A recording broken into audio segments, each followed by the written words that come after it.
Protège bien ta tête, Gina. Tu peux pas te lever, ton pied est blessé, mais protège bien ta tête.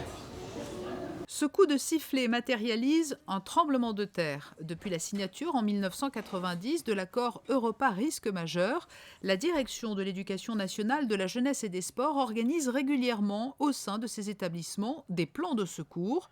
Objectif, pouvoir faire face à toute situation de crise et permettre aux enseignants et aux élèves d'adopter de bons réflexes en cas de problème majeur. Nous avons des formations théoriques et pratiques. Je dois rendre hommage à la compagnie des sapeurs-pompiers qui forment notre personnel.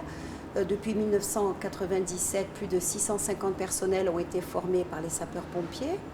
Nos personnels aussi sont formés par la Croix-Rouge de Monaco. Et effectivement, nous effectuons ce genre de cellules de crise pratique une fois par an, en tout cas minimum une fois. Une fois pour tout ce qui est séisme ou nuages toxiques et 2 fois pour tout ce qui concerne l'évacuation incendie. Et les parents sont rassurés de savoir que nous prenions soin de leurs enfants et ils savent que même en cas de coup dur, en cas de crise exceptionnelle, de crise nationale, eh bien, nous sommes là prêts pour sauvegarder la vie de leurs enfants. Merci.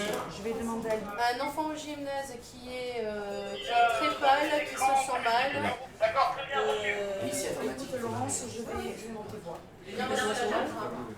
Oui. Cette préparation à la gestion d'une situation de crise intègre les programmes scolaires au même titre que d'autres matières plus traditionnelles. Le jour des simulations, un scénario très concret est proposé au chef d'établissement qui le met en œuvre sous le regard de représentants de la compagnie des sapeurs-pompiers de Monaco.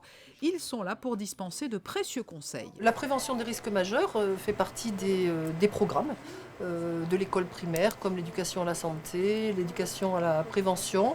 Dans le même cadre, dans les mêmes idées, il y a aussi la prévention routière.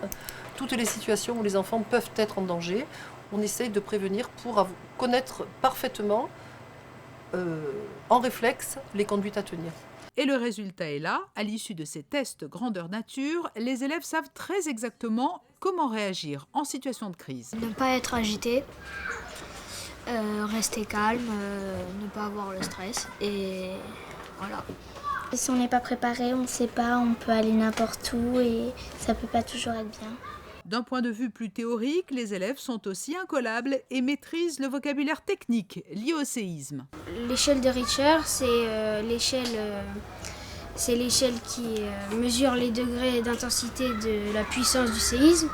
Il faut savoir que des sessions de formation sont par ailleurs proposées au personnel des établissements scolaires au sein même de la caserne des sapeurs-pompiers de Monaco. Depuis 1997, ce sont pas moins de 650 personnes qui ont ainsi bénéficié de ces modules de formation proposés par les sapeurs-pompiers. La France, ça va bien se passer. Ok ?